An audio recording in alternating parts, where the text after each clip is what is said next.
Parallel task force created by sugarcane farmers opposed to zoning set to meet farmers in Miwani in Kisumu. Let's talk to a reporter, Kevin Ogutu. Ogutu, good morning.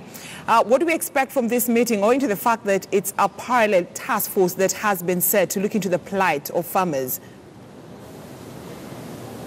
Well, a very good morning. I'm coming to right from Miwani Catholic Church right here in Kisumu County. And what's going on is that in a few minutes, the farmers will be having this engagement just to get feedback on what they think of the key issues that are affecting sugar industry in Kenya, or rather in this region which is known for growing sugarcane. And therefore, just to break down some of the issues that we expect to be brought on the table of discussion this morning, we have the question of land. We are talking about Miwani area where the ownership has been contested with claims that the land that was used for farming of sugarcane, the nucleus that is, were inappropriately allocated to some individuals. But now this is a matter that is before court, and we may not delve much into it, but this is one of the issues that will be here for discussion, of course, given that one needs land for the farming of sugarcane or any other sort of farming to be executed.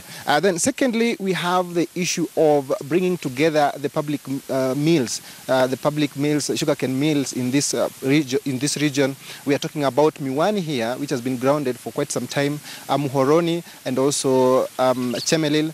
And there have been suggestions that these three millers need to be brought together so that we have a bigger one. And then, of course, there have been concerns from this particular wing, this parallel task force that is calling itself Sugar Campaign for Change, or SUCAM, saying that at some point in the history of sugarcane farming, all these millers were operating at full capacity, and therefore the question of having to bring them together to break down the three and then have one super miller company is really far-fetched. That is the concerns from the SUCAM, the parallel task force. So other than that, there's also what you've mentioned, the question of zoning.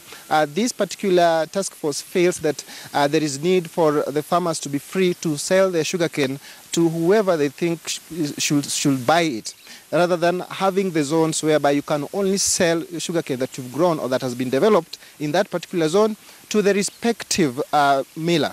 And therefore, this is what has been the practice earlier on, but at some point, this zoning was floated.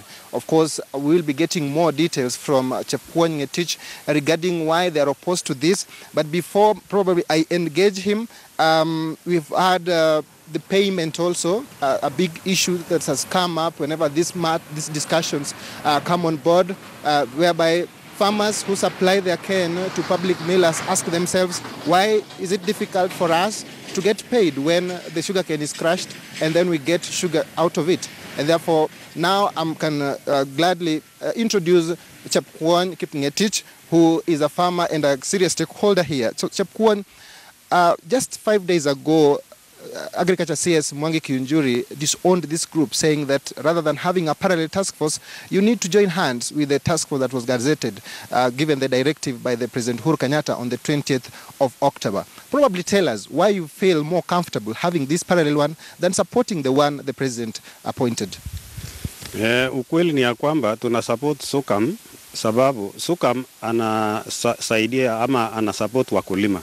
Sababu tumeona task force hawataki kusikia malilio ya wakulima, hawataki kusikia shida ya wakulima. Sisi tulisema ya kwamba tunataka mafactories iwe privatized, na tumeona ya kwamba hawa hawataki kufanya privatization, wanataka kumalgamate all the three factories within Nyando Sugar Belt, na hiyo tunajua ya kwamba atatuletea shida ile tulikuwa naye hapo mbeleni.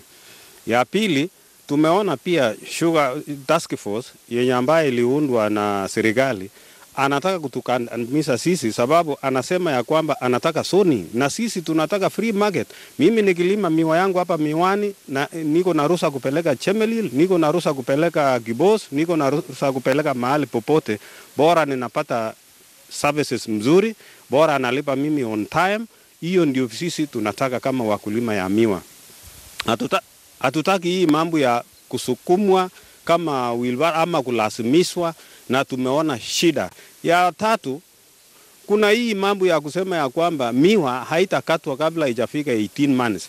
Sisi tumelima miwa tangu hata kusaliwa, mimi niliona miwa. Na miwa huwa tunakata kama tumechukua kwa agronomist for test sucrose content. Saa ile wamepata ya kwamba hiyo miwa iko na sukari, ndio sasa unakubaliwa unapewa permit unakata miwa. Kwa hivyo hatuoni kwa nini, na saa hii tuko na new variety ambaye singine inaiba kama iko na 9 months, singine ni 12 months. Sasa mtu akiakandamiza wewe na kusema ya kwamba anataka ukate miwa ama ufune miwa kama iko na 18 months, hiyo ni kumaanisha ya kwamba anataka kuua wewe kabisa ama kudemoralize wewe kwa hiyo mambo ya farming. Alafu kingine ni ya kwamba hii mambo ya payment kama mafactory zote anafanya kazi, kuna competition. Na kama iko competition, sisi tunalipwa vizuri.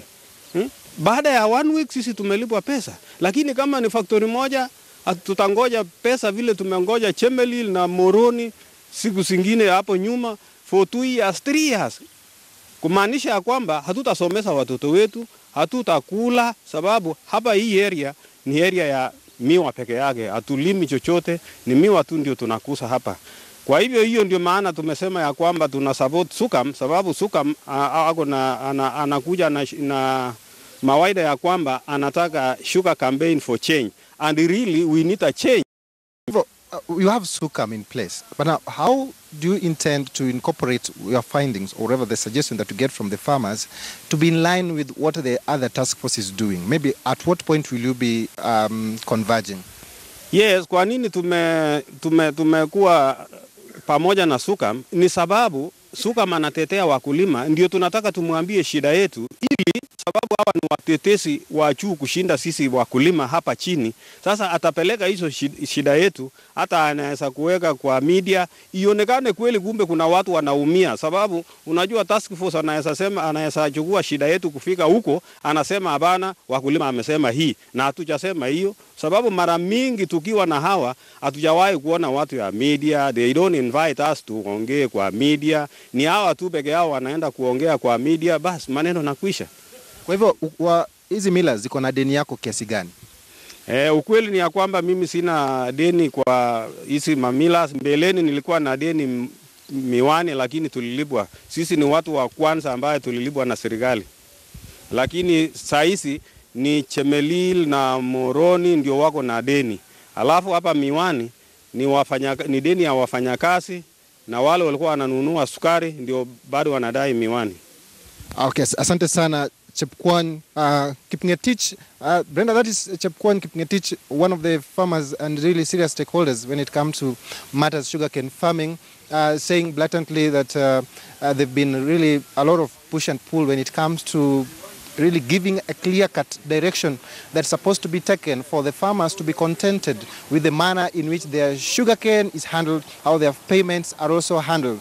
Remember also the issue of privatization of these public millers started way back in 2008, and now this particular parallel task force, Sugar Campaign for Change, is saying that enough is enough, and they rather get alternative, rather parallel ideas, which they will now later on incorporate with what the other task force that's being chaired by none other than Kakamega Governor Wycliffe Oparanya, together with Agriculture CS Mwangi Kunjiri co-chairing with Oparanya. That is the match that we have from this end, Brenda. Of course, any moment from now, we are seeing farmers trickling in, and probably in a few minutes, they will be converging here for this particular session, after which they will have their recommendations in place, and maybe we'll get to know what they think, or rather what are the issues really, and what the farmers here think is the best way forward when it comes to really streamlining this important sector, when it this important economic sector in Nyanza and also Western region,